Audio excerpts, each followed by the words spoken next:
الحمد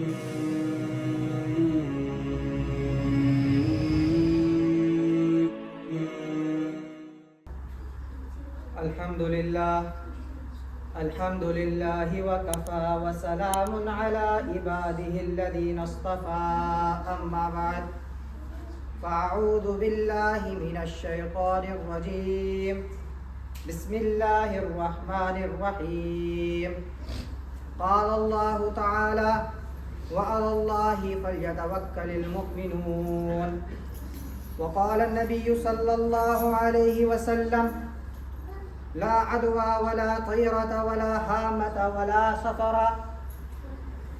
سبحان ربك رب العزة أما يصفون وسلام على المرسلين والحمد لله رب العالمين اللهم صل على سيدنا محمد وعلى آل سيدنا محمد وبارك وسلم اللهم صل على سيدنا محمد وعلى آل سيدنا محمد وبارك وسلم اللهم صل على سيدنا محمد وعلى آل سيدنا محمد وبارك وسلم.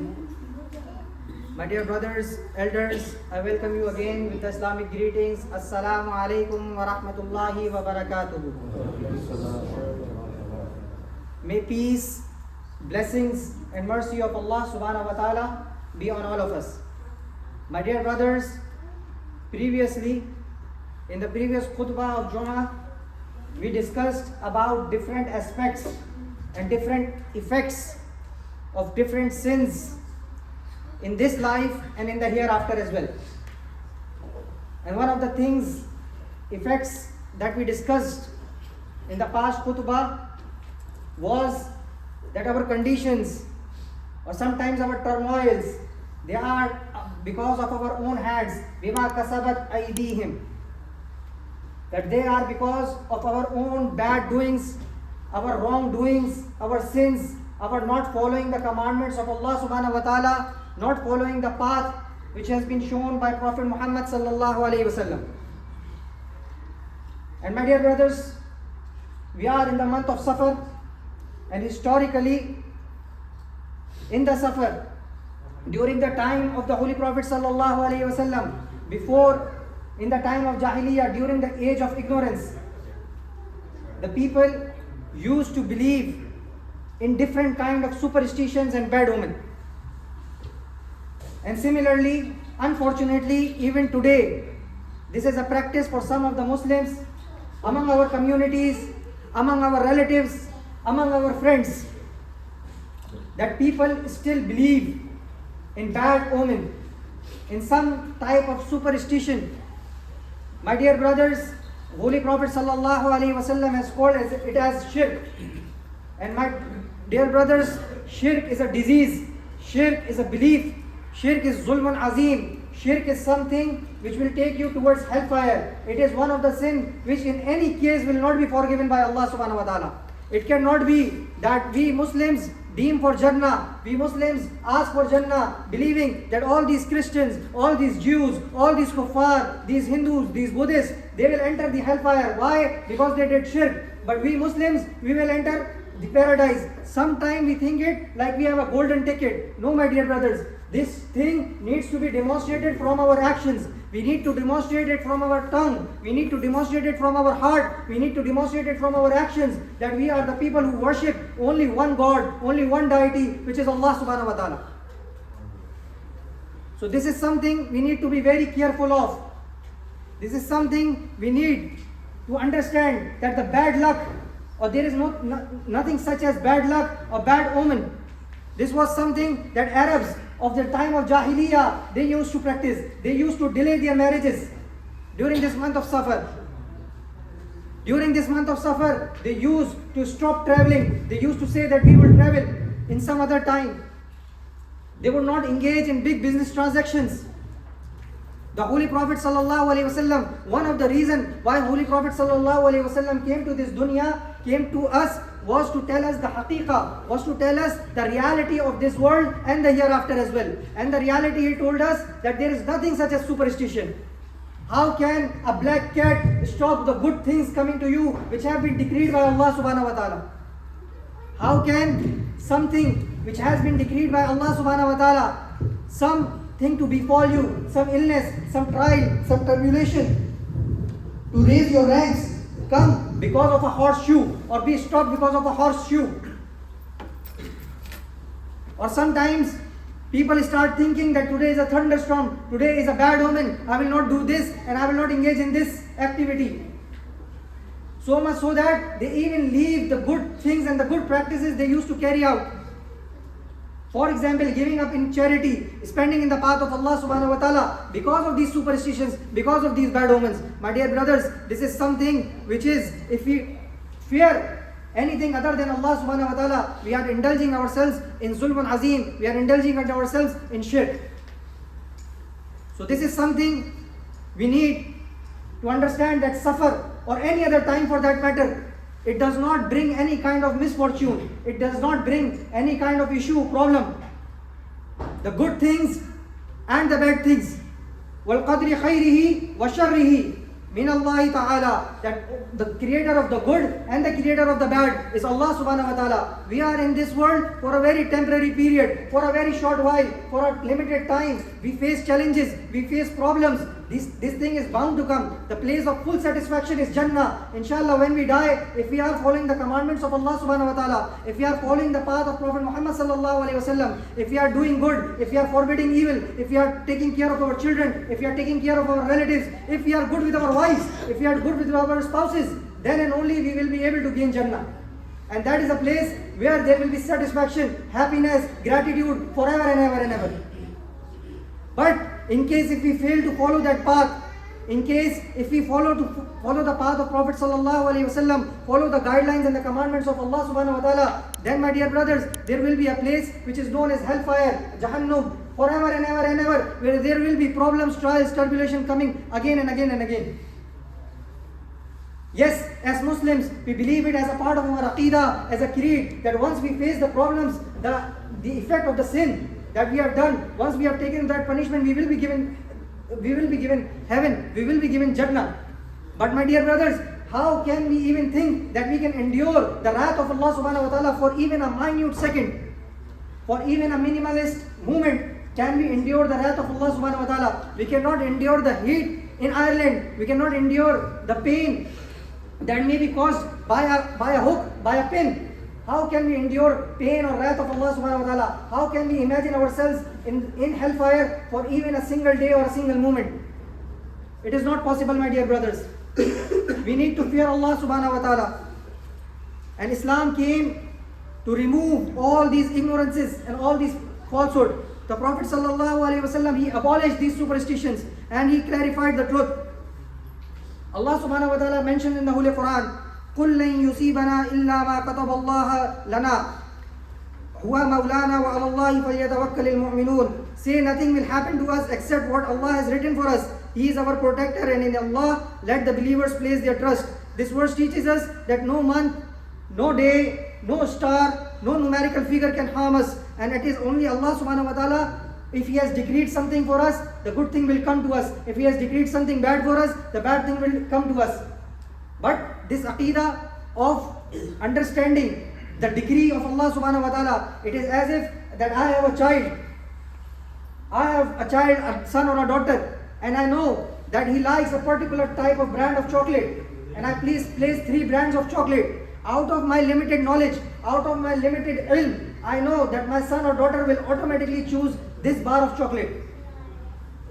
So I already tell my wife that, look, Zainab will automatically choose this thing for herself. But this is out of my limited knowledge. The action will still be dependent upon Zainab herself. Similarly, Allah subhanahu wa ta'ala has ilmul ghaib. Allah subhanahu wa ta'ala knows of the unknowns. Allah subhanahu wa ta'ala knows of everything. Allah subhanahu wa ta'ala is ala kulli shay'in qadir. Allah, one of the sifat of Allah subhanahu wa ta'ala is al-alim. Allah subhanahu wa ta'ala knows everything. And out of His absolute perfect knowledge, He knows what a person would do in a particular circumstance, and that's why He has decreed it. It is not that we are doing things because Allah subhanahu wa ta'ala has decreed it. No, then what will be the purpose of the exam? Allah subhanahu wa ta'ala has given us freedom of willpower, freedom of choice. In every particular circumstance, we have an ability to follow the commandment of Allah subhanahu wa ta'ala, to follow the path of the prophets, or to deviate from the path of Allah subhanahu wa ta'ala. So because what we will do, it is in the absolute knowledge of Allah subhanahu wa ta'ala. That's why Allah subhanahu wa ta'ala has written us. It is not that I am doing something because already Allah subhanahu wa ta'ala has written it for us. No, my dear brothers. So similarly, the Prophet sallallahu alaihi wasallam said, La adwa, that there is no superstition, there is no contagious disease. The people of that time of Arabia, they used to believe that these illnesses, these diseases, they are without the will of Allah subhanahu wa ta'ala, without the will of Allah subhanahu wa ta'ala, they transmit. No, my dear brothers, this makes us into a victim mentality. This changes us, our outlook, from a positive outlook towards a negative outlook. It is very much required, even in the day of today, that we have positive outlook towards the things. We have positive outlook towards the behavior of our spouses, towards the behavior of our children, towards the behavior of our relatives, towards the behavior of nation at wide. Anything happens to us, we call them racist. Anything is bad coming to us, yes, there might be elements of racism. There might be things that are not good. There might be things which are not in our favor. But the Holy Prophet ﷺ told us to look at the good things, told us to look at the positive side of the things. So he told us that there is no contagious disease by itself. It is with the power of Allah subhanahu wa ta'ala that the diseases transmit. And then wala tayrada, that there is no evil omen. The people, they used to believe in the birds, that if they used to fly in such and such direction, it is not a good sign, it is a bad omen. The Prophet ﷺ told that this is nothing to do with good sign or bad sign. Similarly, the people of the Jahiliyyah at those times, they used to believe in a superstitious birds, that the owl is for killing and this type of thing. Alhamdulillah, we don't believe in any kind of such things. These things have to do nothing with our culture, with our Islam, with our religion as well. And then the people itself used to delay marriages in the month of Safar. So Holy Prophet ﷺ married Salma in the month of Safar to show us, to tell me and you that there is no problem with this month of Safar.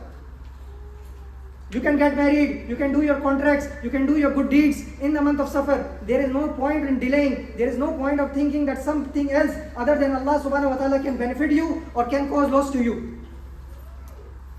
So my dear brothers, it is important that we have an optimistic outlook and we refrain ourselves from any kind of pessimism or pessimistic things.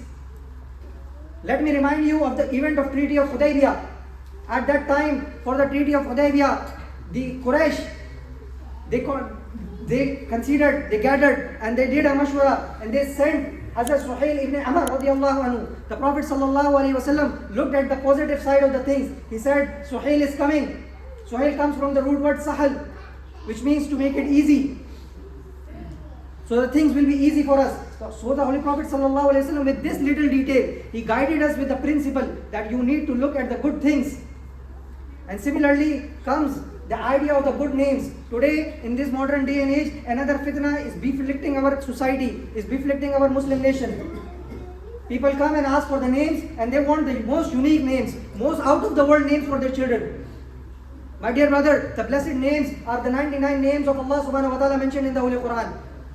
Then the names of the Holy Prophet and the attributes of Holy Prophet sallallahu alaihi wasallam. Then the names of the 10 blessed companions. Then the names of the companions at large. And yes, you can keep the names, whatever name you like, whatever name you want. But it should have a good meaning. It should have a meaning which should sound better. Now, to please the West, to make the West pleased, we are keeping our names as Western names or something which does not have any meaning, or which doesn't have any kind of little ground. Our names, our things, our legacy, it have a particular ground. Our legacy goes back to 1400 years ago. Our language goes back to 1400 years ago. Our things, our customs, our religion, our cultural things, all of those things are influenced by what happened 1400 years ago. Yes, if there is any kind of innovation, like the belief system of the pagans, like the belief systems of the Arabs of Jahiliyyah, then we need to stop those innovations. We need to stop those bid'ah. We need to stop those innovations, that wrong belief system, those wrong superstitions. So the Holy Prophet ﷺ, he was pleased when he used to hear the good names, and he encouraged giving the children the good names. So Islam is a religion of hope and encouragement, and it is not a religion of fear, and it is not something to be in despair. So this is something that we need to understand. And one of the dangers is that sometimes it feels that these things are causing the things to turn, and by this we become the victim mentality. We fall that we are a victim of something. Instead, in reality, we are not the victims. We are the one causing it. So from looking at our own selves, doing our own muhasiba, reflecting upon our own actions, reflecting on our own sins, and then asking forgiveness, then doing istighfar, repenting towards Allah subhanahu wa ta'ala. Instead of doing that, a person becomes a victim, that because of this superstition this is happening, and instead of turning and remembering Allah subhanahu wa ta'ala, he turns away from Allah subhanahu wa ta'ala.